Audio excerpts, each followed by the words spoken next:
We are live here on the MMA Industry Podcast, December 21st edition, 2017. I'm happy today to be joined by a guy that I've known for quite some time, and he's does some really great work, and that's why I wanted to get him on here to talk about all the work he's been doing, and that is Nick Baldwin of BloodyElbow.com. But he's not just a journalist for Bloody Elbow. He also has a couple podcasts here, the MMA Circus, Before the Battle, and Beyond Combat. Nick, how are you today? I'm doing good. Thank you very much for having me. I've, the show is pretty new. You only started it a few months ago, but I've seen every episode. Big fan. I think what you're doing is great, and it's great to be here. I'm looking forward to this. Awesome. Well, I appreciate all the kind words. The check's in the mail, but when I started this podcast, I really wanted to avoid not getting all my people that I know that I've known for a while on the show initially. But I just honestly, and I talked about this I think last week on the show as well. I was really impressed with your coverage last week at UFC Winnipeg, especially with the fact that you didn't have any credentials, and we'll talk all about that coverage in just a second. But I always start the show off the same way I always do, which is I want to talk about the first time we met, and I'm sure you'll remember this because we've only met twice in person. But it was actually the last time that Todd Duffy ever fought. It was a UFC Fight Night 71, July 2015. You were just in town, I believe, with your family, and it was you, me, and Paolo who were watching the card. And that was the first time I met you. And for those who can't tell, Nick's a lot younger than me, so it was a little weird trying to tell my wife that I was going to watch fights with. I don't know how old you would have been at the time. I had just turned 15, literally. Right, 2 exactly. weeks before. So it's a little weird, but Nick and I have the the love of combat sports in common. So we got to watch that card, and that was a pretty good card in itself. So that was the first time we met, and I'm still think to this day. You got to correct me on this. Am I the only person who's met you and Andrew the Clown Kid Lawrence? I believe that's the case. I think so, and that's a damn good accomplishment. Not gonna lie. It is. So I've covered both halves of the MMA circus, which is pretty cool. But the thing, real quick, just with the Mir Duffy card, me being so young, remember I had to leave early. I do. Yeah, I do remember that. Yeah, because it was getting late, and exactly. It was past my bedtime by a little bit. Yes, just a little bit. So it was great to meet you, and obviously a lot has changed since then. But one of the things that I love doing about this, what I love about this podcast is that I've known you for a long time. I don't know the backstory. I don't know too much about how you got into it. So that's sort of where we're going to start. What was the first thing that sort of piqued your interest in terms of mixed martial arts, and made you fall in love with the sport? As far as a fight, it was definitely Brock Lesnar versus Alistair Overeem. That was the first fight I remember watching. I'm sure I've seen more because my dad, and you've heard this story with my dad, he's watched he's watched UFC basically since UFC 1. I think he watched the card live. He's been a fan since the very beginning. And so just me growing up in his house and seeing him watching MMA once in, every now and then. Now it's a lot more often than, say, 15 years ago, but eventually I had to start watching. I didn't have to, but I mean, he's watching, so I'm not going to just go, hide in another room during, all these cards. Eventually I'm going to start watching. And so that's what happened. I remember seeing Lesnar Overeem. I was really intrigued by, Overeem's first round finish. I liked Alistair Overeem, still do. And I didn't become a hardcore fan right after the fight. I didn't get hooked right after that fight, but that is the fight I remember first seeing. It wasn't probably for another 2.5 years until I got really hooked.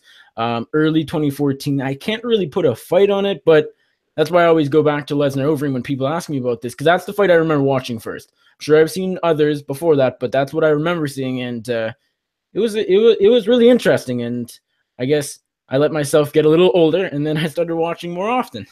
Yeah, that's interesting. Little side note, I actually watched that Overeem and Lesnar fight at that same Boston Pizza that we went to when we watched the fight. So everything's sort of coming full circle here on the MMA Industry Podcast. But as far as, wanting to start writing about it, now, was it, now correct me if I'm wrong, was it first started with UFC Junior? That was the original website, was it not? Yeah, you got to tell this story, Nick, because it's so funny what happened with that. So Nick's starting his own website, which, by the way, great idea if you're starting out is to start your own website because, again, you own all the content. You can kind of have a portfolio of all your stuff. So you start UFC Junior, but even before it gets, lifted off, you had something happen. Or what do you talk about that? Well, I mean, it was lifted off a little bit. I think we probably survived a month or two. Okay. And then, so I guess I didn't know at the time. And keep in mind, I'm 13 as this is all going on. Right. And I'm 13 years old, and I'm a week away from receiving a cease and desist letter from Zuffa, who at the time, of course, owns the UFC. Apparently, I couldn't have the letters together, back to back, U, F, and C, in a domain, in the www. For anyone that doesn't know, that's the www.blank.com. I had the domain ufcjr.com, and apparently because of all their copyright stuff, I couldn't. Got a cease and desist from Zuffa, and they're basically saying you need to change this immediately or else, you'll get sued, I guess. Apparently, I never mentioned this too much, but apparently I had some images that I stole as well on there, and that's a bit more fair, I guess. I mean, it's all fair, but I think the main part was the domain, and so I didn't see the email for probably a week or two. It might have, gone into my junk mail or whatever. And then I think normally when people would receive a cease and desist from such a big company like Zuffa, they'd probably right away get scared and change it and apologize. But no, me being 13, I responded saying, "Hey, I'm just a 13-year-old kid. I don't make money. I probably never will. I just do this for fun. Can we can you just excuse me with this? Can I keep using it? Is that okay?" So I send them the email, wait another 2 weeks, don't get a response, and I figure, okay, maybe I should change it. So eventually I did. Changed the name to MMAJR.co. The annoying part with that is that I didn't get the .com, and so that was just a little frustrating because .co, everybody made the typo. Yeah. But had to change it. It went well. But that was an interesting experience getting a cease and desist from Zuffa. Yeah, I think a lot of people who would get that would probably be freaked out, but you're just like, hey, look, I'm not making any money. Can we work together here? Here you are at 13 trying to negotiate with Zuffa, which is hilarious. So Zuffa takes no prisoners. Doesn't matter how old you are. They will go after you. And then I know, so you started MMA Junior, and I know you linked up with John King, and I want to bring him up a little bit here just because he's doing some great work on the UK scene right now with Sprawl. He does a lot of post-fight stuff. And so it's kind of neat that both of you have sort of, started at MMA Junior and then gone on to bigger and better things. So it was just you and John starting out, and then was there anyone else on the staff at all, or how did it sort of evolve? MMA Junior. Well, I didn't know John when I first launched the website. Although it was very quickly after, the website UFC Junior at the time was probably a thing for, I want to say 10 to 14 days. And then I get an email from this kid who's a year older than me named John King. He says, "I've never written about MMA before. Can I?" And at the time, I'm like, yeah, of course. I actually don't know where the original emails are. Don't know exactly how that conversation went, but my memory, if it serves me correctly, I would imagine I was very cool with it. And I mean, why wouldn't I be? I was just starting out too. So he came on board right away. We just started doing different things. He did a lot of more live coverage. Because at the time, I know when we did predictions at the very beginning, I didn't even predict the prelim card. Because keep in mind, this is when I'm still becoming a hardcore fan. I didn't care tons about the prelims. I didn't know a lot of these prelim guys. So he sort of helped out with that as well. But he came on right away, and it was good working with him, just, pretty much from the very beginning. Yeah, it's interesting. Now, what sort of got you into actually wanting to, cover the sport and write about the sport? Was that something that even before you got into MMA that it interested you, whether it was broadcasting or writing or anything like that? Was there maybe some people that influenced you to do that? Was there anything like that? I don't think there was any people that influenced me, but I've always liked writing, even before MMA. And funny story, I don't think I've ever told you this, and not many people know this. So this is gonna get a bit weird and a bit funny. No, that's fine. We get all kinds of weird here on the industry podcast. So go for it. Especially when you have a kid on. So before I covered MMA, before UFC Junior, MMA Junior was a thing, I actually had a website. So I made my first website when I was 9 years old. Okay. And it was about a online game for kids called Club Penguin. Okay. Have you ever heard of that? I have not. No, I'm not well versed in the Club Penguin thing. Yeah. So it's some sort of virtual world. It is actually a really fun game, and I spent hours and hours and hours on it. And there was this sort of thing going on the internet. It was very popular, basically Club Penguin cheats, and a lot of people, a lot of kids, and sometimes older kids. It got weird. There were people in their 20s blogging about Club Penguin. That was really strange, but nonetheless, I started my own website, spent hours playing it, spent hours. I don't know if I can say covering it because it's a game, but it was kind of like it, blogging about what's happening, what's going on in the game, different updates of the game, different things that are going on, etc., etc. And then I sort of just eventually almost converted Club Penguin to mixed martial arts. So my UFC Junior, MMA Junior wasn't even the first website I had. I had this one way back in 2009. 2009 September. I started it and did that for almost 2 years, I think. So that was it was very weird looking back in hindsight, but man, I spent a lot of time on that.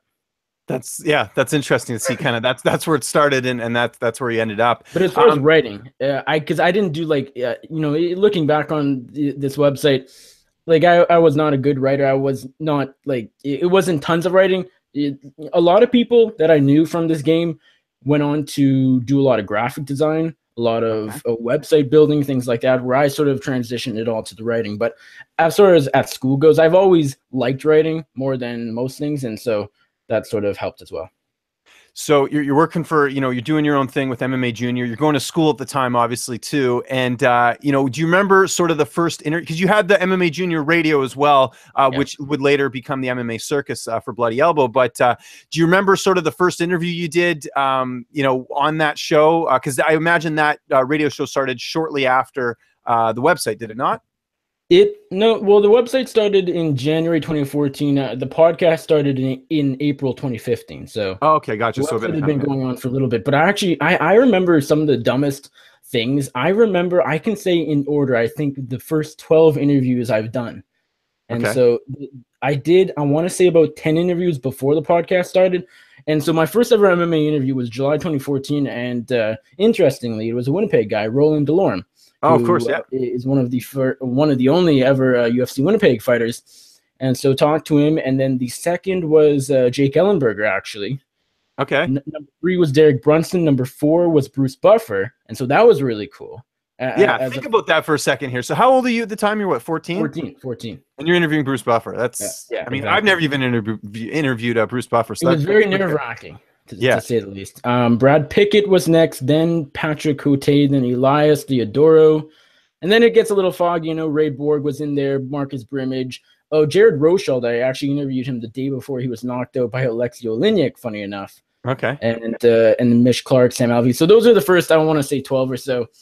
But yeah, so Roland was the first. And interestingly, I don't know if this is connected, I never will, but 2 months before my first ever fighter interview with Roland, I actually interviewed for a school project Chris Hadfield, who's a popular Canadian astronaut. You might know Hadfield, and I set that up myself. It's not like the school did. So I don't know if it's connected, but what a weird coincidence that would be if I did my first ever interview with like a popular figure and then started talking to MMA fighters 2 months after. Yeah, I knew Hadfield really well because I used to work at Discovery Channel, and they would like fawn over him because of all the work he did, with all the space stuff and everything. And I think it was like when I worked there, it was like one of the times when he was doing like another launch or something. I forget, but he's that's cool. That's wow. So I mean, I didn't realize that you're interviewing some bigwigs early on. How did you get your interviews initially? Like Roland's obviously from Winnipeg, so that's easy. But Jake Ellenberger, how did you go about getting an interview with him? I'm trying to think. I don't know if I can go back and remember, but him and Mark Munoz had some deal with a phone company where they would have like telephone numbers that maybe weren't their real numbers, but I remember, I want to say he might have had a tweet or something saying, "Hey, hit me up at this number. It's with," I don't think it was Metro PCS. It might have been, and let's talk or whatever with random fans. And I might have called him, or I know I called Mark Munoz. And I talked to Munoz and was super nervous, and it was really funny in hindsight. I'm trying to think. I might have talked to Ellenberger too. If not, and if I did, I probably said, "Hey, do you want to do like an interview or whatever?" And maybe that's what it was. I honestly can't tell you for sure, though. But that's creative in itself to even think to do that. I mean, that's pretty remarkable. I'm not going to mention the journalists on here. You might know who I'm talking about if I tell you the story, but I know someone who recently interviewed Sage Northcutt, and the way they interviewed him was they called his parents' business and got him that way. Because it's all public, all the information, like how many people have the last name Northcutt. So they just looked it up, and that's how I ended up getting it. And I'm pretty sure this person's watching this, and I'm not going to reveal your identity, but that was very clever and a very good way of going about doing that. So it just shows you the different ways you can go about getting interviews, because I know sometimes it can be a little bit tough. First event you covered, was it Prestige FC? I'm trying to remember. Was it in person? Yeah, it was Prestige FC. As far as, because the first live event I attended was UFC Saskatoon. That was when Holloway and Oliveira fought. Oliveira tore his esophagus or something. And then the first event I covered, October 2015, Prestige FC won. And in the main event, Mike Biggie Rhodes fought. Yeah. He fought Taki Oluwala Kappa, something like that. Kurt Southern was on the card as well. I think Charmaine Tweet. So that was the first one I covered. Yeah, rest in peace, Prestige FC, which was actually at the time. I mean, they had a lot of big, they had a lot of big names on a couple of those cards. So that was pretty interesting. Happened afterwards. Yes. You mentioned the Saskatoon card. One of the cool things, this was where I remember you first started doing anything video related, and you actually got an interview with Cody Garbrandt way before he was champ, just because he was there. Now, who is he there for on that card for Saskatoon? I think he was just a guest fighter, like he won the UFC. Okay, gotcha. Yeah, because I remember that you did the interview with him, and you guys were like it looked like you were at like a restaurant patio or something when you did the interview. I think it was actually around the hotel pool. Okay, gotcha. It's some sort of area. I think it was the pool. At least if there, I don't remember. Now I need to look back in the video. If there's not a pool in the background, it looked like a pool area. Anyways, with like the white, pretty classic pool chairs. But yeah. Well, I remember seeing the interviews because at that time I think I was just starting to do my Skype stuff, or maybe I'd been doing it for a little bit, but I was sort of getting into it. So video content was something I was interested in a lot. And I'm trying to remember when you and I actually first connected on Twitter. It would have been early 2014, I think. Yeah, something like that. And I just remember, obviously when you follow someone, you sort of follow their work and see sort of what's happening and everything. And I remember seeing that Garbrandt interview, and I remember my first thought was like, holy crap, like you did a great job, because it's very nerve-wracking to be on camera for those who aren't used to doing it. It's a lot of repetitions. Like even now I still, there's times when I'm like, damn, I had an off one, but it takes a lot to do. And, here you are interviewing Garbrandt, who ends up being, a UFC champion. So, at the time, were you nervous doing it? Like what was sort of going through your head when you're interviewing Garbrandt, who at the time was still a rising prospect? Well, I mean, definitely nervous. I was more nervous when I interviewed Elias Theodoro, I think probably the day before, because that was my first in-person interview ever. So I talked to Elias. I think it was the second time talking to him, including my phone interview. That went really terrible very early on. So I was more nervous for that one just because I had never done the on-camera thing before, besides, I guess, at the time I'd already started doing Before the Battle, which has always been a video show. But it's a lot different doing hangouts like we are right now and talking to a UFC fighter in person. But, I remember he was on his way to do a training session, and then I kept, annoying him on Twitter DMs, and he eventually just came down and gave me a few minutes. But it was nice. I'm just looking, and it was right by the pool. You can see it on the very corner of the video. But yeah, I mean, nervous, I would say, yeah, for sure. But in hindsight, it's really cool having interviewed so early on a former, or at the time, a future champion. Although, unfortunately, I have yet to talk to Garbrandt since that interview. Right. Yeah. No, I know it's a little bit more difficult once someone becomes a UFC champion. So then, you started MMA Junior, and then I know you worked at MMA Succa, which I'm not mistaken. You started at Succa before BloodyElbow, right? Correct? Yes. I started at Succa July 2014. Yeah, which is interesting because a lot of, there's a few journalists that have gone through MMA Succa. Mike Bond being a notable one. I know he started there. Mike had his own website, and then I know he briefly worked at MMA Succa, and then went on to, obviously MMA Mania, and then MMA Junkie. And for you, working at Succa. So it's kind of a good spot. Like I always, when people ask me, I want to get into MMA, I want to start out. I mean, there's two websites I will direct them to. MMA Succa is one because, they're really good about getting people kind of, a decent platform. And then also, as far as mentoring them and stuff, they're pretty good. And then MMA Today, which is a newer website, but it seems like they're really good at, I mean, a lot of their staff are newer writers and people just looking to sort of make a name for themselves. So I kind of point them to those two because, the point of this podcast is to be informative, and I think that's a sort of noteworthy. So you end up working for MMA Succa. What was that like at the time? What was it like working with Jeremy? I've never worked for MMA Succa, so I wouldn't know. It was good. Since then I've become very good, close with Jeremy. We've still yet to meet in person, but just over Facebook communication and Twitter, et cetera, we're close, and it's good. Their staff chat is very cool, very relaxed, and it's a good atmosphere. MMA Succa, as you said, I would definitely recommend it, especially if you're Canadian. If not, obviously no big deal. But yeah, MMA Succa was good. I worked for them for about a year and a half. When I went on with BloodyElbow in November of 2015, it just didn't make sense to really continue. I know I did a little bit here and there, but I'm still in school and sorting the time, it just didn't make too much sense. But yeah, if you're starting out, they don't pay too much. I know when I worked for them, I didn't get paid anything, but now they actually do have a bit of a pay scale in a way, depending on sort of on, I guess it's based on your traffic. But yeah, MMA is like good to work for. I would definitely recommend it if you're looking to break in the MMA industry. So you referenced BloodyElbow. How did that all come together? Because I remember at the time, it was a big deal because I believe, I mean, I don't know if this is like making history, but you must have been one of the youngest guys to ever work for them, because BloodyElbow is an SB Nation property, and it's a pretty big deal to work for a site like that. Take me through how that sort of happened with you working for them and being there like you've been since then.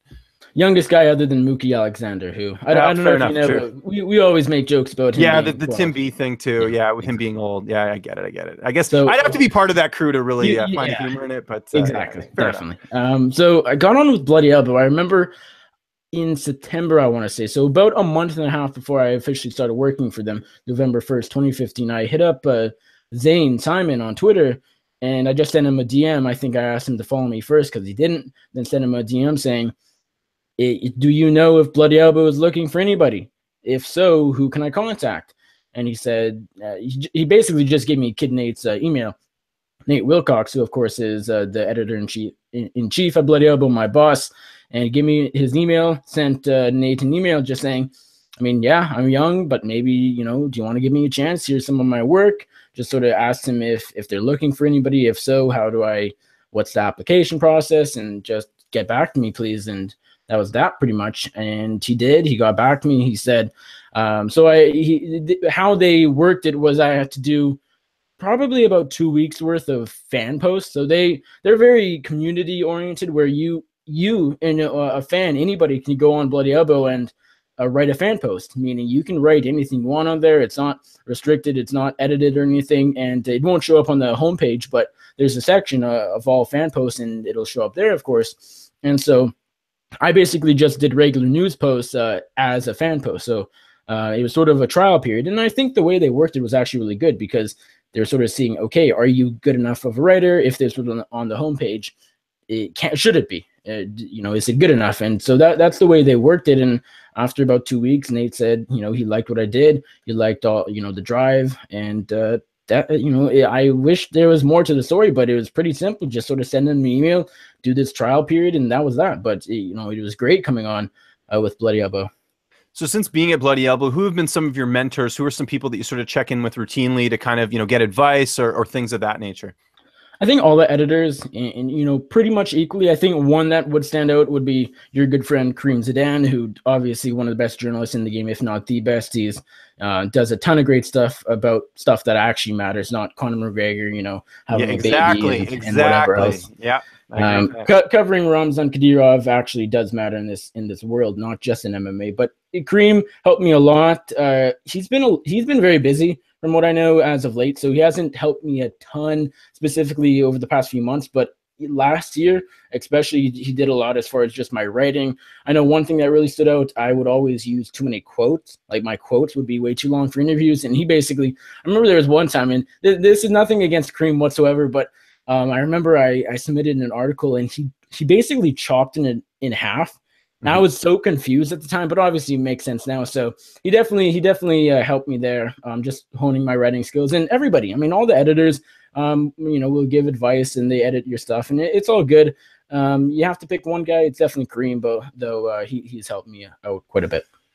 That's great to hear. Now, has there ever been a point throughout, you being at BloodyElbow? Because I know obviously, at MMA Junior was your own thing, whatever. But did you ever feel like you were discriminated against because of your age, or did you ever feel like your age was ever something that people kept bringing up or anything like that? Because I could only imagine, like, it's one thing for myself, because I mean I got into this in I guess my mid-20s, early 20s when I was at Fight Network. But I could only imagine, being younger. Do you get any sort of flack from that, or is it not even an issue at all? Are you meaning as far as from the fans go? From the fans, maybe from, I don't know. I doubt your peers would say anything, but but that's all good. yeah, they probably just give you a hard time. But what about fans and stuff? Because fans are, I mean, there's a lot of idiots. I get it all the time too, and it's just I can only imagine for someone young like yourself. Do you get anything like that?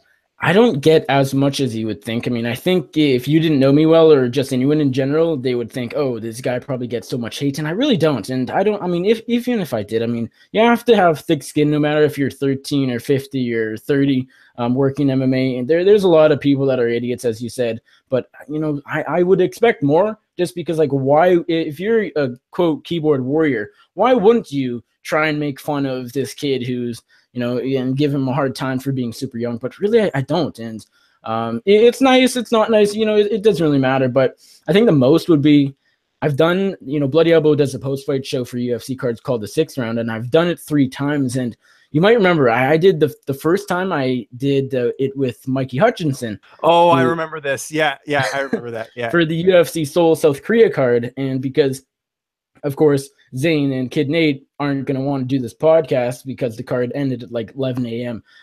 Eastern or Central time. And so Mikey and I watched the card overnight, which started like probably 1 a.m., 2 a.m. And then we watched it all. And then I think he might have gotten a little bit of sleep. I don't know. I got no sleep. And so I'm dead tired doing this show, doing my, you know, the first thing, you know, time on Sixth Round, biggest audience I've ever had as far as doing a podcast goes.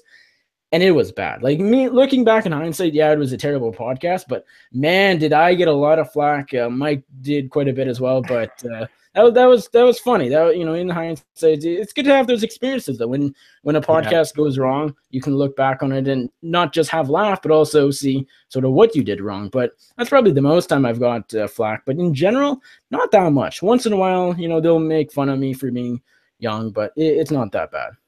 Well, and the other thing is too, I mean, you're getting really good interviews. I remember when you were at MMA Junior, you got an interview with Rafael Dos Anjos when he was champion. I can only imagine, you know, because you're going to encounter people who are jealous no matter what. And I'm sure there's people seeing that being like, how did he get him or whatever? Like, I still get it too, where I get people, you know, talking about, people think I work for free. People think like all this, like, it's crazy, you know, like I'm, you know, do this full time, and it's, you know, people thinking that, you know, I'm not getting paid to do this. So it's kind of crazy, some of the stuff you get. So that's good. I mean, I'm glad you've sort of, you know, kind of gotten through that. What would have been some of the challenges with covering the sport in your opinion? You know, it can be anything from, you know, maybe, you know, stuff at home or, you know, just maybe having difficulty, you know, booking interviews. Like, what has there been sort of anything that sort of stood out to you? It's an interesting question. Like, you know, so many people in MMA go through challenges just from the idea that it's a tough gig to get into. I mean, I think the biggest challenge going forward will certainly be making this from going from a part-time thing, which is what it is now. Like, I'm making enough money covering MMA and doing interviews where I don't need to go work at McDonald's like all of my friends. But so that's nice. But the biggest challenge will be, even including any challenges I've already had, will be making this a full-time thing like you yourself have done very recently. So that's going to be the biggest challenge. As far as challenges that I've already gone through, there just hasn't been that many. I've been lucky as far as the interviews I've been able to get.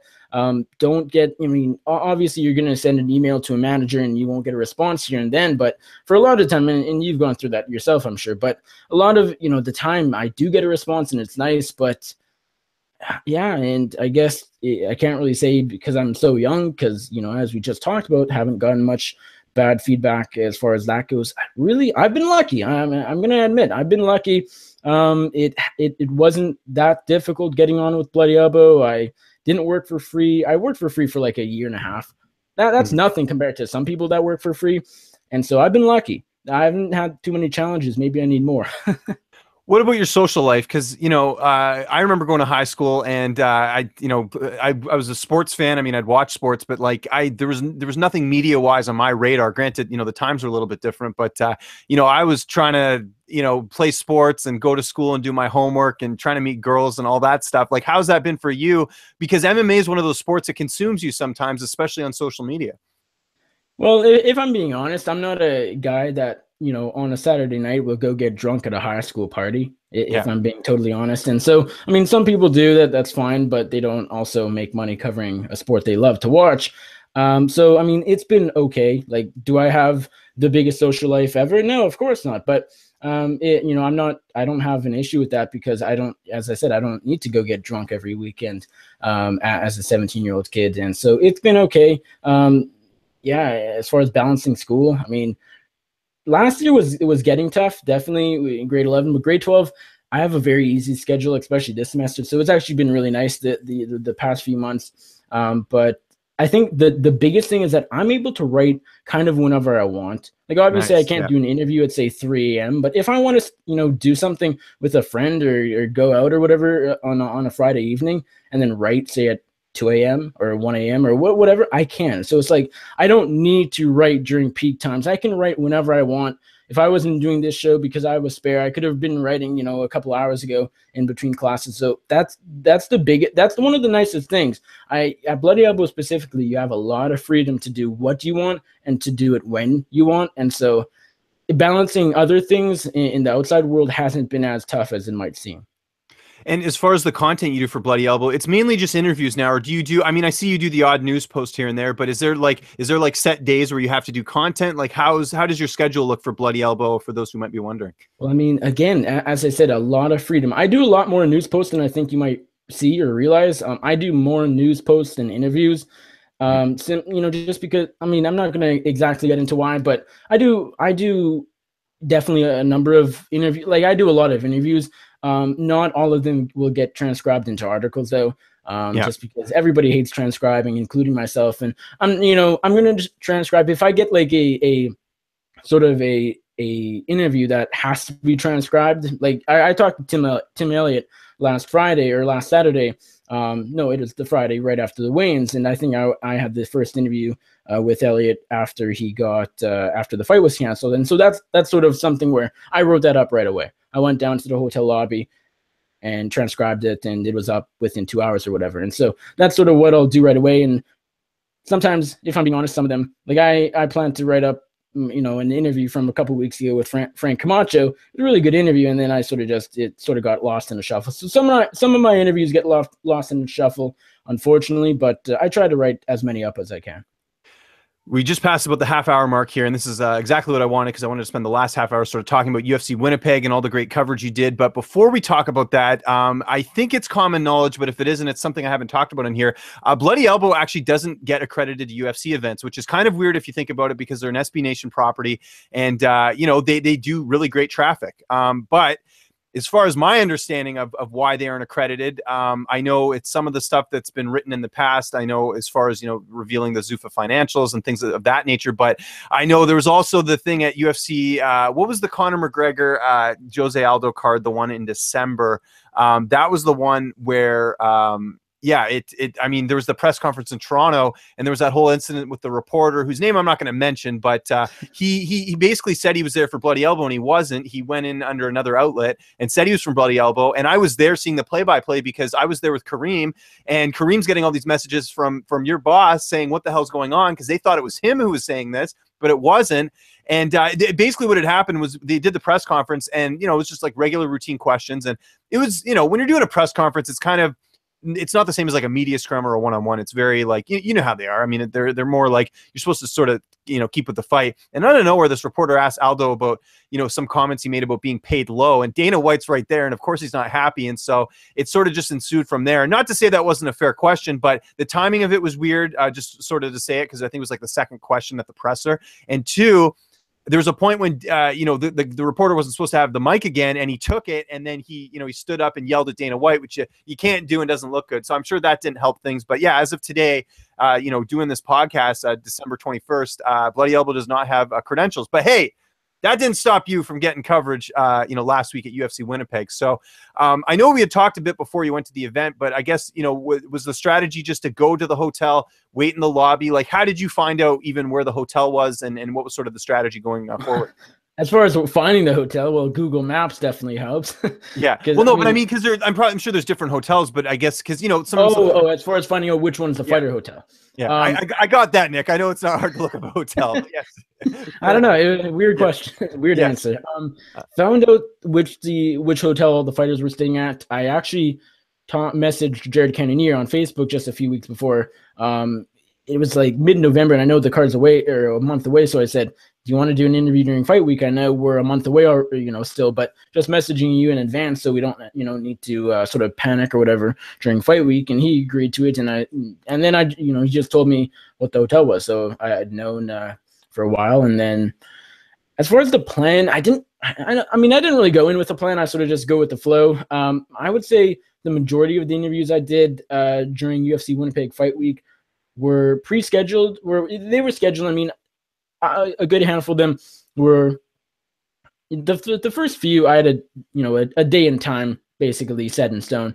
A number of them were just, I'll meet you at the hotel tonight. Hit me up like closer to then, and we'll sort of figure out a time, because they're training, they're cutting weight, they're doing certain things. So there was a lot of waiting around. Like I did a number of interviews. I think it was 14 to be exact, but there was a lot of waiting around. Just I know one guy I was supposed to interview was actually Santiago Ponzinibbio, and it was supposed to happen, I think, like initially Wednesday night, then Thursday, then Friday, and then eventually, it didn't happen. But there's a lot of waiting around, but it was definitely worth it. I mean, a lot of them were scheduled. The last few were sort of just me sitting there and seeing, oh, there's Daniel Cormier about to go train. Let me go ask for an interview. And for whatever reason, he agreed to it, and that's great. Same thing happened with Dustin Poirier. Danny Roberts, I think, was the other one who I just saw standing around. I think the one of the bigger lessons I learned is that I should just, after say like Thursday, I should just stop. Like I was trying to get, like I talked to Danny Roberts on Friday night. Like it wasn't terrible because he had already, rehydrated. The weigh-ins were over, and it was okay. But yeah, I don't know. In hindsight, maybe I shouldn't have still been looking for interviews the day before the card, but and it was okay. The other guy that just was walking around was actually Alessio De Chirico. I had done already 3 interviews that night. I had talked to Zach Cummings, James Krause, and Tim Elliott before his fight was canceled. And I was literally about to leave, and I'm just standing there, and I see De Chirico in line at the fighter desk, or at the hotel desk. I think he was getting his card fixed for his room, and he didn't speak very good English, but I asked him to do an interview, and we went upstairs to the second floor and did it, and I left. But a lot of them, I would say it was about half and half as far as just guys standing around, and sure. and guys, me scheduling them ahead of time. So how long are you waiting around at the hotel? Because you had the scheduled interviews, but are you there for how many hours are you at the hotel? Just because I'm sure that you had scheduled interviews, but then you're also grabbing guys that you happen to see just walking around, like you mentioned. Well, I figured it out ahead of time, and because I put out like a Facebook message a few days ago. So I was there during fight week. I was there Monday, Tuesday, Wednesday, Friday, and Saturday morning. And I think over those 5 days, I was there for about 20 hours. Whoa. And all of that was during the evenings as well. I actually took the afternoon from school for Friday off because there was a Fox Sports media lunch at 1 p.m. on Friday. And that was the only reason I took it off, because I would be able to go talk to Tyron Woodley doing a media scrum. And I figured, okay, it's probably worth it. Don't get that opportunity every day. And it ended up being canceled. Interesting. And it wasn't, that bad, just because I ended up if I hadn't taken the day off or the afternoon off, I wouldn't have gotten that Elliott interview when the fight was canceled, and a couple others. But that was a little frustrating just because the guy didn't actually, I hope I don't get in trouble for this, but the guy didn't actually tell me it was canceled until like an hour after it was supposed to start. Oh, okay, gotcha. And he was like, hope you didn't show up. And like, yeah, luckily I did. Yeah. Luckily I actually ran into Mike Bowen like half an hour before I was going to leave. And I was like, hey, Mike, nice to meet you, blah, blah, blah. Are you, and somehow I mentioned the media lunch, and he said, oh, it was canceled. I'm like, oh, that's good to hear. Good to know. But I knew that. Yeah, and just walking by. Yeah. So that happened. But yeah, I spent a lot of time.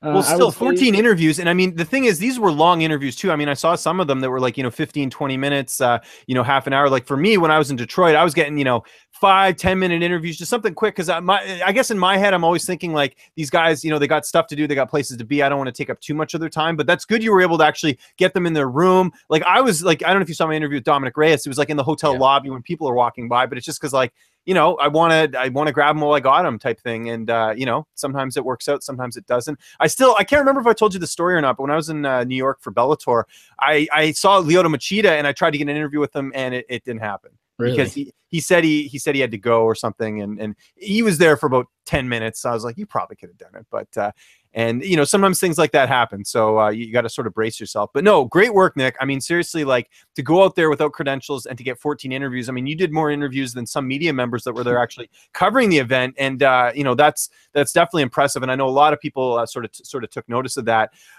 Is that something you like doing? Like, doing on, because for some people it's a lot of fun. For other people, it's draining. But you seem like you enjoyed doing that. Are you talking being on camera? Yeah, just being on camera and doing the interviews sort of on the fly, and even doing the scheduled ones. Well, yeah, definitely interviews are what I like. I mean, you know it's sort of your go-to as well. For me, I sort of balance the writing and the broadcast stuff, but yeah, it's nice. I remember I talked to Zach Cummings, and he was my one of my longer interviews. I think it was about 16 or 17 minutes, and I remember just before it was starting or we were doing it, like I had like a couple questions for him. I'm thinking, hey, how am I going to make this longer than a 3-minute interview? And we ended up, mentioning something and whatever. We went off. And that's the thing. I mean, like I planned to talk to Cummings for like 5 minutes, and it ended up being one of my longer interviews of the week. So it's always good. But yeah, broadcasting stuff is definitely what, like, if I had to choose between, am I going to be a writer or a broadcaster? I'm going to be honest. I'm going with broadcasting. I like the on-camera stuff. I like talking. And which is really odd because if you ever talk to my parents, I started talking very late. Like I could say like a couple words, blah, it was really, they thought I had like something was wrong with me. I did speech therapy, all of that. I still have a bit of a list, but working on that. But yeah, that's sort of the biggest goal, or one of my goals going forward is to, because all of the money I make, and I'm going to be straight up with this, straight honest, all the money I make from Bloody Elbow is writing. I make no money off of my podcast, and I do a lot of podcasts, MMA Circus, as you said, Before the Battle, Beyond Combat, and spend a lot of time with that, and I don't make any money at all for my podcast. And so that craft, it's an investment, it's exactly like a way of sort of putting things together, right? And people don't realize that. People think, oh, I'm not getting paid, let's give up. I've done the MMA Circus for 2.5 years or so, and I've made a bit of money because I used to have sponsors and now I don't, but yeah, so that's sort of my next goal is to, how do I make a little bit of money for this, because I've been doing the podcast long enough where it's sort of time, I think, to take it to the next level. But well, you've touched on a couple things, so far in this podcast. You mentioned, how you got the job at Bloody Elbow as far as, reaching out. And this is something Hunter and I talked about last week. Like, if you want to get something, don't expect people to come, your way and, offer you stuff. You got to go out there and hustle and get those contacts. And two is, like you mentioned there, doing some of the free stuff. I mean, you gotta put some time in investing into things. I mean, there's so many, pretty much all the events I've covered, with the exception of a couple, I've made no money. I've just, paid my own way. And it's just from doing all those. People ask why I do so much content. It's because it pays for a lot of that stuff. So for me, it's an investment, and it's paid off because you build these contacts, you get comfortable doing interviews. And I don't think people realize, and you talked about it a bit there, when you're doing these interviews live, like, it's not like you can stop and record and edit and do this. Like, you're live and on the fly. And I know, especially when you're doing like a media scrum, if someone asks one of the questions you're going to ask, you got to think of backup. So you always have to sort of be on your toes. And that's one of the thrills I like about doing the interviews live and in person, is that you have to think on your toes, and you got to be on the ball as much as possible. And you don't want to, say boring things, because, the fighter doesn't have that much time. So it's definitely there's like a fun challenge to it. And obviously the reward is, you get to talk to these guys in person, and it's very cool. That's one of the hardest parts about doing in-person interviews, is just remembering what you're going to say. What I plan questions usually ahead of time. Sometimes for a lot of these, I actually didn't, just because, it was sort of, hey, Dustin Poirier's right there, let me go talk to him. But in general, I plan questions, and doing interviews over the phone is fine because I'm staring at a Word document the whole time, not reading, but just remembering what I'm going to touch on. Because I used to read word for word, and that's why they sounded so terrible. But that's one of the hardest parts. Just sitting there, you can't really look at questions. Actually, for a few in-person interviews, I remember when I talked to Ken Shamrock at the end of October, because that one, like, it was sort of all over the place, in the sense that, hey, I'm not just focusing on his fight coming up, because there's no, he doesn't have one. And it's sort of, oh, let's talk about his podcast. Let's talk about this comic book he's doing. Let's talk about, are you coming back? Bellator. And sort of all over the place. When I'm doing an interview like that, I actually brought to that one my sister's music stand with a list of questions right in the background, and it was okay. But when I talked to, say, Brad Katona after his MCL fight, there's only so many things you can ask. It's mostly just about the fight. So it's easy to remember some questions, but some I need that list in the background. Yeah, it's a lot of just, and sometimes you just have sort of like fallback questions you can ask. I know, like, when I do sometimes when you do these cards, like there's some undercard fighters that I just don't know, and you can't remember their last fight, or this and that. So you have to just kind of spitball it a little bit and just try and not say stuff where it makes you sound like an idiot. So you have to kind of have some go-to questions in the bank as well. I think I know the answer to this, but I'll ask it anyways. Did you see any UFC, like, PR people or anything like that? And if so, did they give you a hard time at all? Or, I mean, maybe maybe they probably didn't even notice, because I know for the Canada events, it would be just UFC Canada people, I believe, usually doing that, which is Carolyn and Neil Springer. Yeah, I didn't see either Neil or Carolyn, or I know there was another one. She might have been in the list of people that got fired a while back. Right. Oh no, yeah, I know who you're talking about, Stephanie, I think. Yeah. Yeah, that's it. But yeah, I didn't see anybody. I mean, I honestly don't even know what they look like. I mean, I do kind of, but I wouldn't be able to pick them out in a crowd. I mean, that's the thing. Working for a site that doesn't get credentials, I rarely, if ever, talk to the UFC PR people, and some journalists have like very good relationships with him, and that's fine. Like, I've never spoken. Like, I've sent him a couple emails before he left the UFC, but I didn't get a response. Like, I've never had any communication with Scholler, and that's fine. But you did wish him a happy birthday. Do you remember I gave you a hard time about that? You always do. I mean, some things we disagree on. I don't mind, wishing guys happy birthday every now and then. It's giving you a hard time. Yeah. But another thing, though, no offense to this, but you always talk about how you shouldn't reach out to fighters over Twitter, like, publicly. And I totally understand. But honestly, I don't have much of a problem with that, because it's worked for me. And so is it ideal? Is it the best way to reach out to someone? No. But if it's your only way, I say take a stab at it. I think that's your last resort. We've talked about this before. You and I have. I don't know if I've talked about this on here, but yeah, I'm not a fan of people publicly doing it. The worst for me is when someone will tag a fighter like in a public tweet. They won't even do like, the @ tweet. They'll be like, hey, such and such, would you like to do an interview with me? Because that all your followers can see that, and then you tag the outlet, and then it just puts pressure on the fighter. And I think it's more of something that should be more of like a private conversation. DMs or Facebook Messenger are your friend, but I mean, first and foremost, the manager. See if they have management. Go that route. Managers, they're hit or miss. I've had some, great managers. I've had some ones that, actually, I'll mention this quickly. I had I'm trying to get a prelim fighter that I've interviewed before twice, and he now wants me to go through his management, and it's been a struggle. And I've interviewed this guy before, and I don't get it. And meanwhile, I might be getting a UFC champion next week for one of my interviews, and it just goes to show you the difference in management that you have to deal with. So just an example of reaching out to someone via Twitter publicly. Like, I did that for Nordine Taleb, and I got an interview with him on Tuesday night, and I wouldn't have if I didn't. I don't know who his manager is. He doesn't have Facebook. And so it's sort of the last resort. Did I check if he had a manager before? Did I check Facebook before? Did I try and Twitter DM him until I couldn't because he doesn't follow me? Yeah, but then I realized, okay, I want to talk to him, so to do what you got to do. It's not the best, but if it's the only way, I don't think you should not do it.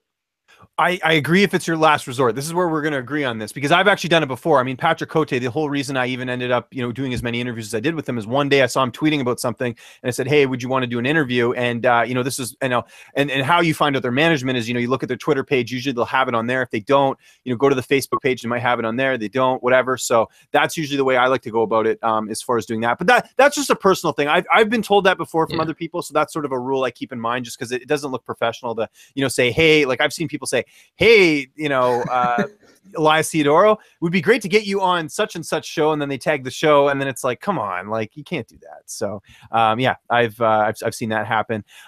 What's been your favorite interview that you had for UFC Winnipeg? Was there one that sort of stood out for you? For UFC Winnipeg, that's there's 14 to choose from, I guess. Right? Yeah, it should be easier than I guess, but I mean, it's so hard when you do enough interviews. It's just so hard. Like when I had only done, say, 30 interviews in total, dating back to 2014. Okay, I could probably choose a couple, but I mean, to think back, you've done way more interviews than I have, but I've already done like 450 or so in total, and it's hard to pick one or two out of that many. For Winnipeg, though, I mean, talking to DC was good. He opened up a little bit. It was a good interview. Talking to Tim after the fight canceled was nice, because he spoke out against his opponent in the UFC a little bit. That was a good interview, just as far as I guess not clickbait, but as far as just having a clicky headline and things like that. So I would probably go Tim Elliott and DC as the front runners. Zach Cummings actually was a really good interview as well. Yeah, and I actually spoke to Zach yesterday, and I got Zach through Facebook. And actually, Zach added me to Facebook like ages ago. I'm guessing because I've interviewed a bunch of his teammates. But great interview, great guy. I mean, I love when you do certain interviews and they're memorable, and you know, like, hey, if I interviewed this guy again, I'm gonna get like a really good interview. Julian Marquez is another guy like that. Like, I got another phenomenal interview from him yesterday, and it's cool for me because like I interviewed Julian like last year when he was competing for LFA, and to see now that he has this fight and he's won all these extra fans, it's like people get to see what I saw, you know, like a year or two, you know, a year ago when he was fighting there. So that's sort of one of the fun parts of the journey. We've got about 9 minutes left. I wanted to ask, and again, I know, you know, you're 17, you know, but you've still been in this industry for, you know, a decent amount of time. What's some advice you'd give people maybe watching the show? And I'm sure you get people messaging you, you know, every now and then asking for advice as well. What are some top tips on the Nick Baldwin, you know, list of being a successful media member? Well, I think as for, you know, a lot of what I'm about to say isn't that different than what a lot of people would say. I mean, again, just be okay with working for free. You have to. The best of the best have worked for free in MMA, and there's no way around it. If you like, please let me know if you're a guy who has always been paid in MMA writing and MMA journalism, because I don't think you exist. I just don't think it's possible. So be open to that. And honestly, you know, a thing with getting interviews, be okay with reaching out. A lot of people are nervous about reaching out to a manager. Oh, he's you know, I don't mean to sound cocky or whatever, but try and look at these people as normal people. Don't be like, oh, he's a UFC champion, there's no way I can send him a message. Like, I can't email his manager, he's way too big. Don't let yourself sort of fall into that trap, because if you think like that, you won't reach out and you won't get that interview. You probably wouldn't anyways, if we're being honest. If you're sort of coming up and interviewing, trying to get, you know, a UFC champion or whatever, but try. I mean, it doesn't hurt to try. If we're, you know, don't See, be. I'm actually going to disagree with you there a little bit, because I think if you're starting out, I think you want to, you know, sort of hone your skills a little bit. I mean, do you want, you know, when you interviewed Rafael dos Anjos, granted, you know, I think at that point you had done enough interviews where, you know, you felt good about it. But imagine someone starting out and they right out the gate get Rafael dos Anjos and they don't do very well. I mean, you know, that not only will that fighter remember that, but, you know, you're going to, you know, it's not. It's one thing to fail and not have a good interview with like an undercard fighter, but to have it with someone that's more notable, I don't know. I think that's something where you should kind of work up. I don't think it hurts if you feel like you're ready to interview someone. I say go for it, but I think there is some you know, truth to, you know, getting those reps in as far as getting interviews. And, you know, I think there's plenty of other fighters that you know, need the exposure, and I'm sort of on that school of thought of, you know, try and see who else is out there, because again, not everyone's getting interviewed, but that's just me. Yeah, I mean, it sort of goes two ways, sort of how I look at it, how you look at it. I mean, I don't care how bad you are at interviewing. If Rafael dos Anjos says, yes, I'm doing an interview with you, if you don't take it, you're an idiot. Of course. Yeah. So, I mean, take what you can get. I mean, I don't think there's anything wrong with starting out small, you know, talking to guys that don't get much interviews and don't get much media and exposure. Definitely. I mean, starting out, chances are you're going to have to talk to a lot of lower level fighters first. I mean, that just seems to make sense. But I mean, again, I've had the experience, like the first probably 15 interviews I did were with UFC fighters. And so I mean, maybe I'm having different outlook just because I have that experience. But if I can get, you know, these UFC guys early on, why can't you? I mean, you have to be good at doing interviews. But again, was I good at doing interviews from day one? No, of course not. Did I talk to UFC level fighters? Yeah. So, I mean, you know, I think we sort of agree, sort of disagree. I mean, I think. Yeah. I mean, kind of my mentality too is just the fact that, you know, if Ariel Helwani interviews, you know, someone on Monday and then you interview that same fighter the next day, I mean, chances are people are going to watch the Ariel interview. And just because he has that notoriety, he has that, you know, prestige, you know, people think of him as sort of the best guy in the game. I think if you want to interview someone like, you know, on like an off season, like if someone wanted to interview TJ Dillashaw right now, I don't think TJ's doing interviews because he's going to be a father. But if you wanted to interview him now would be a good time, because no one's interviewing him, right? Because he's not fighting at the moment. So those are things I think are good. But to try and compete in some ways, I think you're going to get lost in the shuffle some ways. But I know we disagree on that, but that's why I got you on here, Nick. If you agreed with me all the time, this wouldn't be a good show. And that's the most frustrating thing. Nothing against Ariel. He's great at interviewing and great at doing what he does. But that's the most frustrating thing when you have an interview booked for the same day Ariel talks to the guy. Like, I know a couple MMA hours ago, he talked to Shevchenko and Ozdemir.